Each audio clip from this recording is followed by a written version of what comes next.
Olá pessoal, estamos começando mais um vídeo aqui no canal Saúde Med. Seja muito bem-vindo. Meu nome é Denifer Ferreira, sou farmacêutico e no nosso tema de hoje vamos falar sobre a oftalmopatia de Graves. Nesse vídeo vamos falar sobre o manejo e o tratamento desses pacientes que podem ter complicações graves, podendo até mesmo perder a visão caso não receba o tratamento adequado. Então já deixa o seu like. Se é a primeira vez aqui no canal, já clica no botão para se inscrever e para receber notificação dos próximos vídeos. Então vamos começar. O que é a oftalmopatia de Graves? A oftalmopatia de Graves é um conjunto de sinais e sintomas relacionado à órbita e tecidos circundantes em pacientes com doença de Graves. É um processo autoimune que afeta os tecidos retrooculares e que, em sua forma grave, ele pode ameaçar a visão. Por isso, a avaliação imediata, o encaminhamento e o tratamento correto é de extrema importância para evitar as complicações associadas à doença. Como vocês podem ver aqui, né, até na imagem, existe uma característica bem comum na doença de Graves, na oftalmopatia de Graves, né, que é essa proptose. Aqui a gente tem na primeira figura, na primeira representação, né, uma pessoa com normal e aqui com a oftalmopatia. A característica dela, a gente observa a proptose, né, que é os olhos esbugalhados, né, é, a pálpebra, né, superior, geralmente ela está retraída e também um certo grau de inchaço, né, ao redor dos olhos, também é observado. Então essa é uma das características que eu identifico, né, um caso de problema ocular decorrente da doença de Graves. Em relação à etiologia, como vimos no vídeo sobre a doença de Graves, um dos anticorpos responsáveis na doença de Graves é o anticorpo do receptor do hormônio estimulante da tireoide, que é o TSH. Né? Seu principal local de ação é nos receptores do TSH na tireoide. Só que, no entanto, os receptores de TSH estão presentes em vários tecidos extratiroidianos, inclusive no tecido retroocular. Então, dessa forma, existem alguns fatores de riscos, né, que aumentam a predisposição desses pacientes com doença de Graves de desenvolver a oftalmopatia, né? Por exemplo, altas concentrações, pacientes com altas concentrações de anticorpos do receptor de TSH, pacientes do sexo feminino, pacientes com certos fatores genéticos, né? No entanto, genes ou mutações específicas ainda permanecem não identificados, pacientes com exposição ao radiodo, e o tabagismo também é um dos fatores de risco, inclusive é um dos fatores de risco mais significativo, né? A doença ocular ela tende a ser mais grave nos pacientes fumantes. Esses pacientes também são menos responsivos ao tratamento. Existem vários tipos de células que desempenham um papel importante na patogênese da oftalmopatia de Graves, né? Por exemplo, os fibroblastos, que são estimulados por anticorpos do receptor de TSH, e também por células T, né, que são mediadas pela produção de citocinas, e a partir disso iniciam dois mecanismos. O primeiro mecanismo é a produção de glicosaminoglicanos, né, principalmente o ácido hialurônico. O que acontece com isso? Esse ácido hialurônico, esses glicosaminoglicanos, ele leva ao acúmulo dessas moléculas hidrofílicas, né, e provoca inchaço do músculo extraocular, né, conforme a gente consegue ver aqui na imagem, né. A gente percebe aqui um caso normal, né, a anatomia normal, né, onde a gente vê os músculos, né? Aqui no caso é o músculo retroorbital. Aqui é uma certa quantidade de gordura, que é totalmente normal. E o que acontece na oftalmopatia de Graves é exatamente isso, né? Os aminoglicanos eles se acumulam nessa região e provocam inchaço desses músculos, né? Além disso, além desse inchaço, tem um segundo mecanismo, que é através da adipogênese, ou seja, é, é fabricado uma quantidade maior de gordura, né, nessa região. E dessa forma, a combinação do edema muscular, né, que resulta no aumento desse volume muscular extraocular, com o excesso de gordura retroocular, vai provocar a proptose, que é quando os olhos eles ficam esbugalhados, e também pode surgir outras manifestações clínicas da oftalmopatia de Graves. Tá?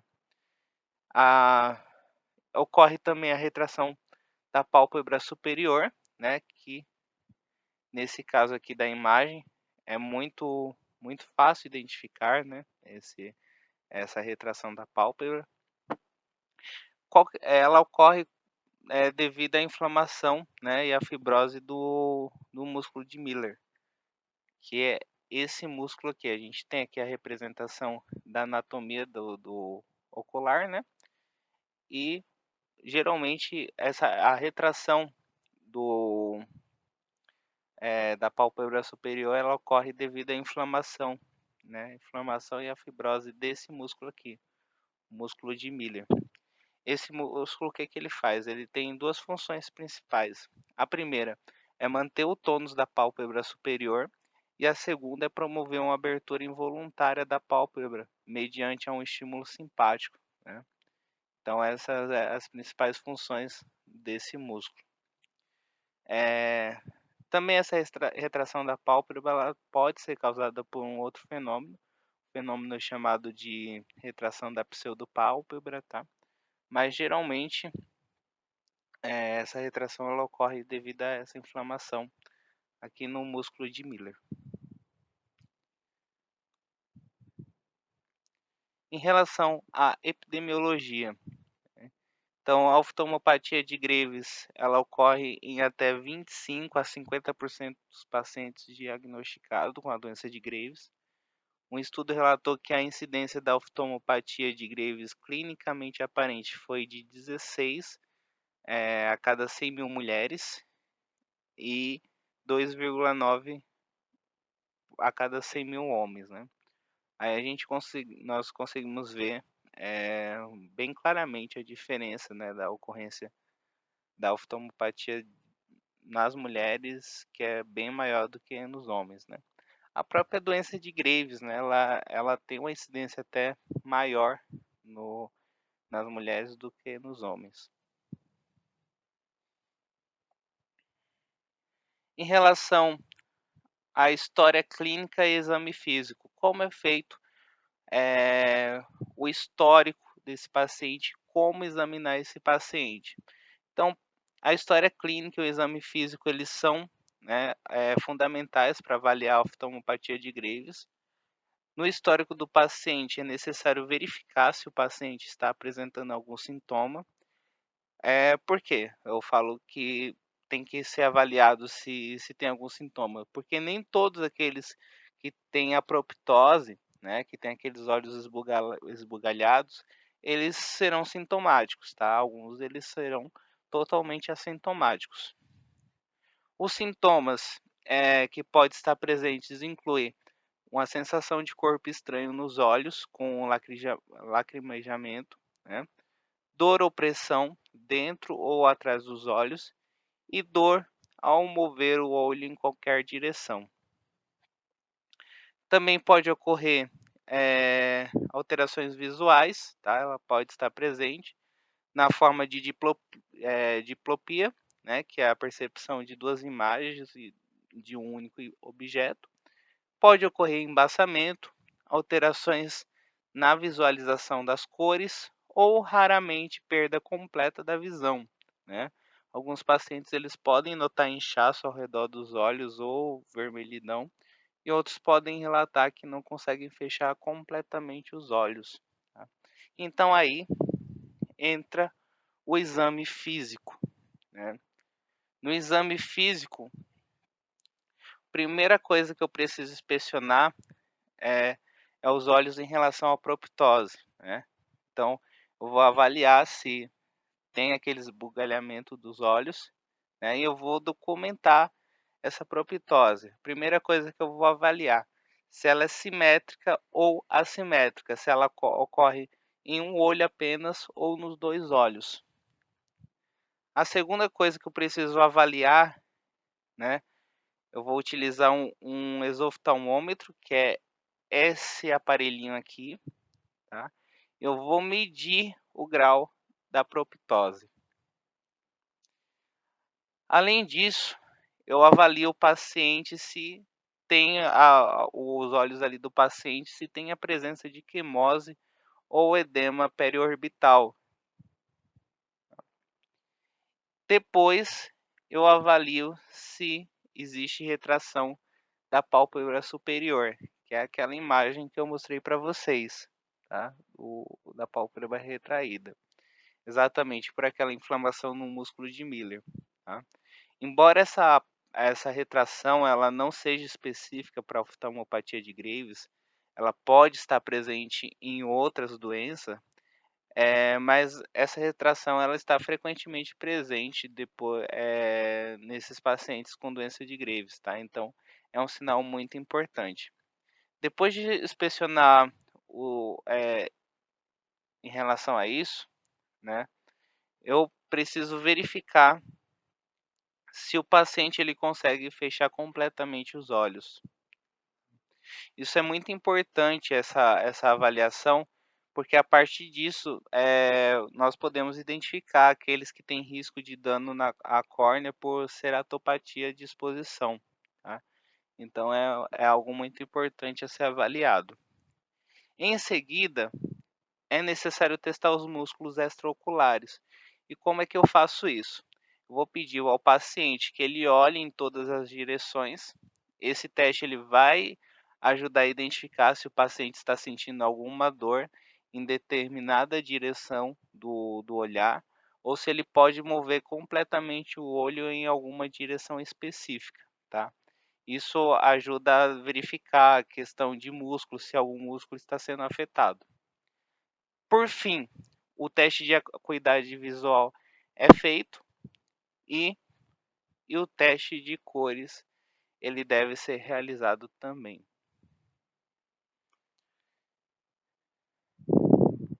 Em relação à avaliação, depois que o médico ele fez a verificação, o oftalmologista ele fez, né, ou o endocrinologista, ele fez todo esse histórico completo, né, ele foi encaminhado lá pro oftalmologista, né, avaliou os olhos.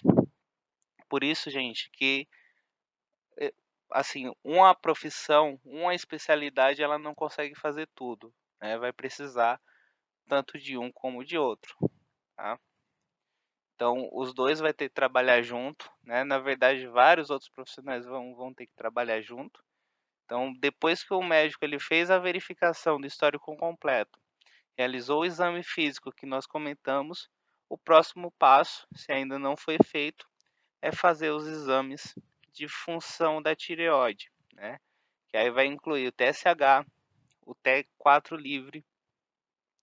Além disso, testar os níveis de anticorpos do receptor de TSH é muito importante, não apenas para ajudar a confirmar o diagnóstico, mas também para eu ter ideia da gravidade e para realizar o rastreamento da resposta ao tratamento, né? Utilizar, né, sistemas de pontuação, que eles são usados para classificar a oftalmopatia de Graves. Eu não vou entrar em detalhes nesse sistema de pontuação, mas para não estender o vídeo, né, para não ficar tão longo assim, mas depois você pode procurar no sistema de pontuação.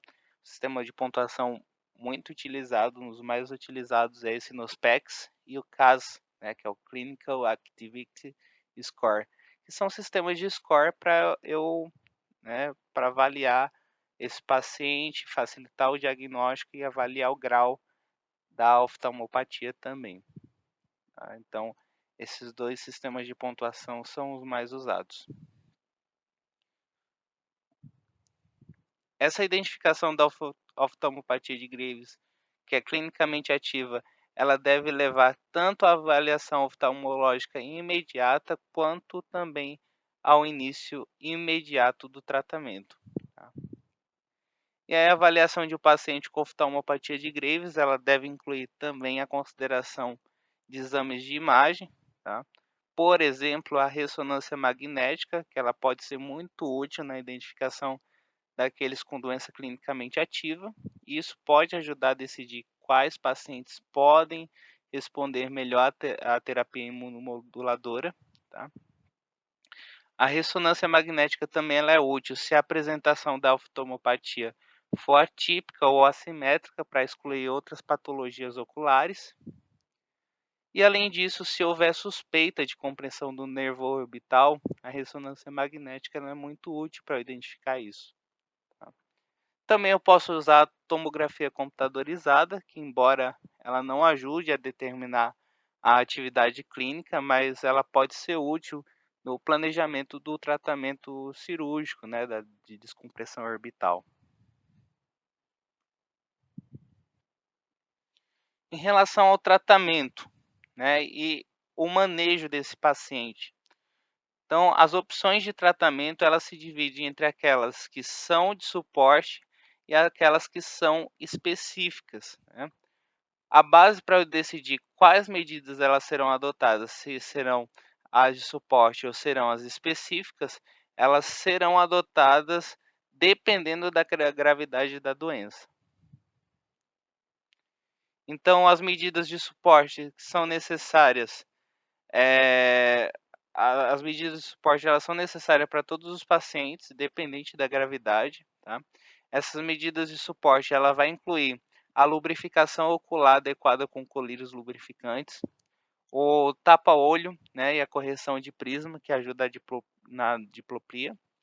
E, finalmente, né, elevar a cabeceira da cama ajuda também no inchaço. Né, então, é importante isso.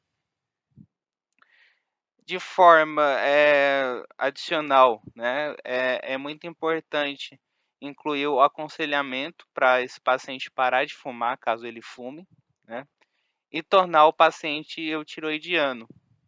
Também é bastante importante, né. Na verdade, é a base, né, do tratamento, né. Esse tratamento para tornar esse paciente eutiroidiano, ela vai incluir a tionamida ou a cirurgia, né. Lembrando que em pacientes com oftalmopatia de Graves em grau moderado a grave, ele tem contraindicação total ao radiodo, tá. Eu posso até utilizar o radiodo, mas em casos leves apenas. Se você não viu, né, esse vídeo sobre o tratamento da doença de Graves, clica lá no nosso canal, entra no nosso canal, e lá tem um vídeo exclusivo falando sobre o tratamento da doença de Graves. Tá? Outras opções de tratamentos incluem os glicocorticoides. Elas são úteis em pacientes com doença clinicamente ativa e doença moderada grave, né? Então, prednisona oral ou a metilprednisolona intravenosa pode ser utilizada, né, para doenças moderadas, grau moderado, mas aqueles com doença grave eu tenho que utilizar a terapia intravenosa, que nesse caso vai ser com a metilprednisolona, tá? A dose padrão intravenosa é uma infusão semanal, ali de 500 miligramas, da metilprednisolona ali por 6 semanas, e depois dessas 6 semanas, uma infusão semanal de 250 miligramas por mais 6 semanas, para eu totalizar uma dose total de 4,5 gramas de corticoide. Tá? Em caso de intolerância ou resposta insuficiente aos glicocorticoides, pode ser utilizado como alternativa outros imunomoduladores, como rituximab, né, e um micofenolato. Também pode ser utilizada a radiação orbital externa ou cirurgia de descompressão orbital, tá? Existe atualmente até um medicamento específico para oftalmopatia de Graves, né, que é o trepotumab, que ele é um antagonista do receptor de IGF-1. Ele foi aprovado lá pela FDA dos Estados Unidos no ano de 2020, né, mas esse medicamento ele não está disponível no momento no Brasil, tá. Em relação às indicações para cirurgia, né, vai incluir, eh, alguns, né, algumas características do paciente. Então, é indicada a cirurgia nos pacientes com desenvolvimento de neuropatia óptica, pacientes com proptose excessiva, né, resultando em complicações da córnea, indicações estéticas até, né, porque às vezes eu trato o paciente com medicamento, mas a proptose ela continua, né, e aí o paciente ele se sente mal, né, é algo que é estético, mas que mexe no psicológico dele, então nesses casos eu realizo a cirurgia também, né. Pacientes com dor, né, dor e inflamação grave, eu posso utilizar o tratamento cirúrgico ou até mesmo doença ocular progressiva que não responde a outras medidas de tratamento, tá. Nas crianças, o gerenciamento é muito semelhante ao dos adultos, né. O primeiro lugar, obviamente, é tratar o problema tiroidiano, né, eu trato ali com os medicamentos antitiroidianos. E para oftalmopatia, geralmente eu faço monitoramento clínico, né, que na maioria das vezes é mais do que o suficiente, mas os esteroides eles podem ser utilizados, né, em casos selecionados, quando não ocorre a melhora ou ocorre piora das manifestações oculares. Mesma coisa em grávida, tá? Grávida precisa fazer o tratamento também, né, não pode deixar, passar, eh, o tratamento sem ser feito, tá, nas grávidas. Então, o manejo também é bem semelhante a até mesmo as pacientes que não são grávidas, né. Então, a base ali é tratar o problema da tireotoxicose, né, então eu vou tratar ali com os medicamentos antitiroidianos. A cirurgia de tireoidectomia, ela pode ser considerada nas doenças de Graves, que elas não são controladas com a dosagem máxima do medicamento antitiroidiano, né. Lembrando que o propiltioracil é um medicamento de primeira escolha durante ali o primeiro trimestre de gravidez, e se a oftalmopatia ela for grave, os esteroides e a cirurgia de descompressão orbital, ela pode ser utilizada também em pacientes grávidas, tá? Principalmente se houver risco de perda de visão, então eu não deixo passar, mesmo se a paciente ali estiver gestante.